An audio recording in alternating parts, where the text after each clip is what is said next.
আসসালামু আলাইকুম Brazil football fans. দর্শক, গাব্রিয়েল ম্যাগালাইসকে নিয়ে কিন্তু অনেক বেশি প্রশ্ন চলে আসে বর্তমানে, কেননা এই গাব্রিয়েল ম্যাগালাইসকে কিন্তু ব্রাজিলের অনেকগুলো কোচ অনেক বেশি অবহেলিত করেছে। ম্যাচের পর ম্যাচ ইংলিশ প্রিমিয়ার লিগের আর্সেনালের জার্সিতে ভালো পারফরমেন্স করে গিয়েছে, কিন্তু তাকে ব্রাজিল জাতীয় দলে ডাকা হয়নি। এরকম দিনও কিন্তু গিয়েছে গাব্রিয়েল ম্যাগালাইসের। কিন্তু বর্তমানে কিন্তু গাব্রিয়েল ম্যাগালাইস ইকুয়েডরের বিপক্ষে লাস্ট একটা ম্যাচে কিন্তু 48 মিনিটের মাথায় যে সেভটা তিনি দিয়েছেন সেটা সত্যি অসাধারণ।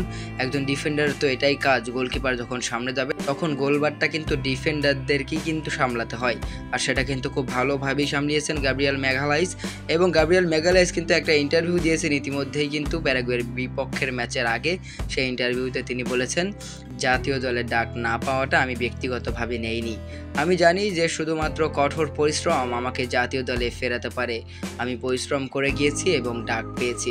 মূলত গাব্রিয়েল ম্যাগালাইস এর আগে কিন্তু জাতীয় দলের ডাক পেত না। ইংলিশ প্রিমিয়ার লিগের হয়ে দুর্দান্ত পারফরমেন্স করলেও আসলে তাকে ব্রাজিল দলে ডাকা হতো না, আর ডাকা হলেও কিন্তু তিনি ইনজুরির কারণে খেলতেও পারতো না ঠিকঠাকভাবে।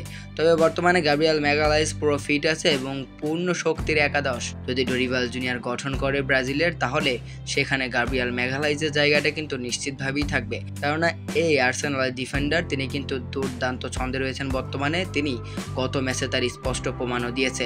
আমরা আশা করি আগামী ম্যাচে গাব্রিয়েল ম্যাগালাইসকে আমরা আরও একবার শুরুর একাদশে দেখব এবং তার কাছ থেকে গত ম্যাচের তুলনায় সামনের ম্যাচে আমরা আরও ভালো পারফরমেন্স প্রত্যাশা করতেই পারি।